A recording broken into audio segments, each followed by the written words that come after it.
Biang keladi, saya sebut saja penjahat, saya nggak akan khawatir. Ya, siap tempur kami. Kami dari Komisi 4 mendesak pemerintah untuk segera mengetahui dan mengumumkan itu sebenarnya pagernya punya siapa yang bikin, siapa yang suruh, siapa yang membiayai. Mosok tiba-tiba ada gitu ya 30,16 kilo kan nggak bisa dibikin 1-2 hari. Jadi ini. Dan kami masih punya kewenangan itu karena sertifikat ini terbit tahun 2023. Berdasarkan PP, kalau selama sertifikat itu belum usia 5 tahun dan ternyata dalam perjalanan terbukti secara faktual ada cacat material, ada cacat prosedural, dan ada cacat hukum, maka dapat kami batalkan dan dapat kami tinjau ulang.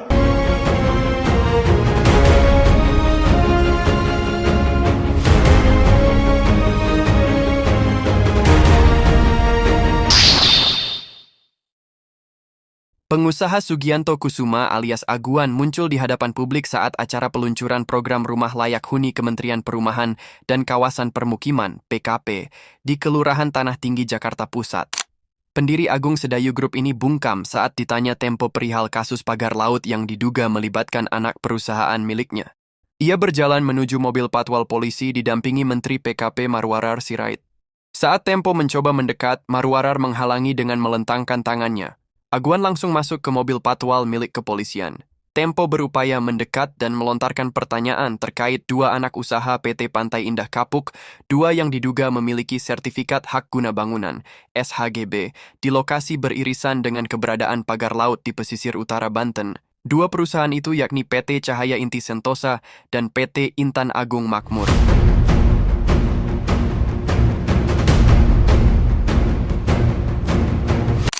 Laporan majalah Tempo menemukan bahwa pagar sepanjang 30,16 km itu beririsan dengan area pengembangan PIK. Di pesisir yang menghadap pagar laut, Grup Agung Sedayu milik Aguan tengah membangun PIK Tropical Coastland, proyek strategis nasional PSN, yang ditetapkan pemerintahan Joko Widodo pada Maret 2024. PIK Tropical Coastland merupakan perluasan dari PIK 2. Lelaki berambut putih itu sempat membuka kaca jendela mobil patwal ketika Tempo mengikutinya dari samping sambil melontarkan pertanyaan. Namun ia tak menjawab pertanyaan Tempo hingga polisi memberikan arahan agar kaca jendela ditutup kembali. Mobil patwal itu pun melenggang di tengah kerumunan. Pada acara yang juga dihadiri Menteri Dalam Negeri Tito Karnavian itu, Aguan sempat menyampaikan sejumlah komitmen soal bantuan perumahan dari yayasan yang ia kelola. Aguan menyatakan komitmennya untuk membayar sewa rumah yang perlu digunakan para keluarga selama rumah milik mereka direnovasi. Hingga saat ini belum ada konfirmasi dari pihak Aguan mengenai keterlibatannya dalam kasus pemagaran laut. Kuasa Hukum Agung Sedayu Group, Muannas Alaidid, menolak permintaan wawancara majalah Tempo saat dihubungi pada Kamis, 16 Januari 2025, perihal pemagaran laut dan evaluasi PSN. Namun pada Ahad 12 Januari lalu, Muannas membantah bila kliennya disebut sebagai dalang pemagaran laut. Dari substansi gugatan ya, pertama dia minta ada PSN yang untuk dihentikan, ya kan. Kemudian kedua adalah minta proyek PIK 2 dihentikan. PSN itu minta dihentikan itu dasarnya adalah surat dari keputusan Permenko nomor 6, keputusan tata usaha negara dan dikeluarkan oleh pejabat negara. Artinya apa? Itu kewenangannya TUT, tapi dia mengajukan ke Pengadilan Negeri. Kemudian yang kedua dia minta dalam petitumnya itu supaya proyek PIK 2 dihentikan. Lah yang gugat ini bukan orang-orang yang punya transaksi dengan PIK, nggak punya tanah, tinggalnya di mana, tiba-tiba gugat. Artinya apa? Secara legal standing sebetulnya mereka nggak punya kepentingan. Biang keladi, saya sebut saja penjahat, saya nggak akan khawatir. Ya, siap tempur kami. Siap tempur. Oke, penjahat di Republik ini yang menjual tanah air ini, orang-orangnya itu bercokol di badan pertanahan. Mulai dari BPN, kantor pertanahan, sampai dengan ke atasnya. Oke. Kenapa? Apa rujukannya? Kalau Pak Presiden bisa mampu nanti ya menjawab satu persoalan ini, indikator keberhasilannya adalah konflik agraria di bulan Desember tahun ini juga akan menurun. Coba lihat persoalan tanah yang menimbulkan korban jiwa, orang dipenggal lehernya, ditembak, dicaci maki, dikriminalisasi, dipenjara. Kami dari Komisi 4 mendesak pemerintah untuk segera mengetahui dan mengumumkan itu sebenarnya pagernya punya siapa yang bikin, siapa yang suruh, siapa yang membiayai. Mosok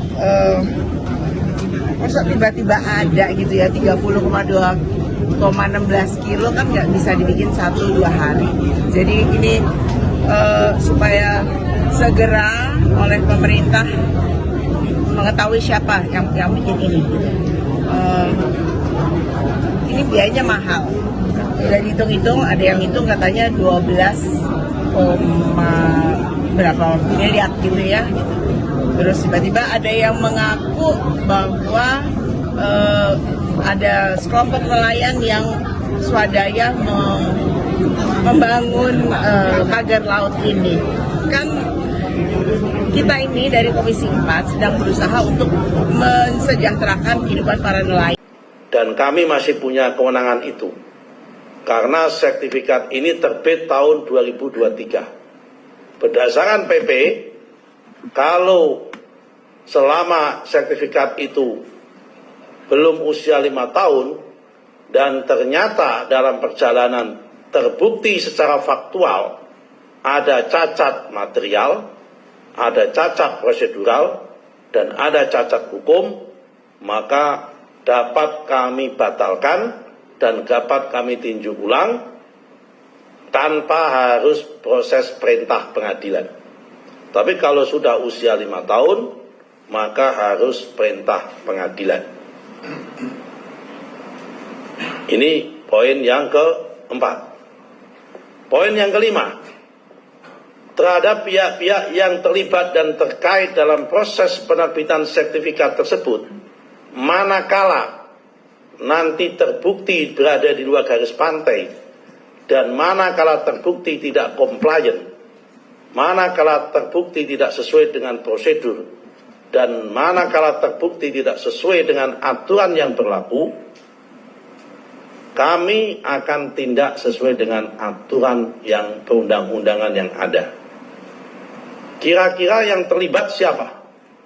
Yang pertama adalah proses pengukuran, juru ukur. Dan kami sudah cek kepada teman-teman di Kantah di Tangerang menggunakan KJSB.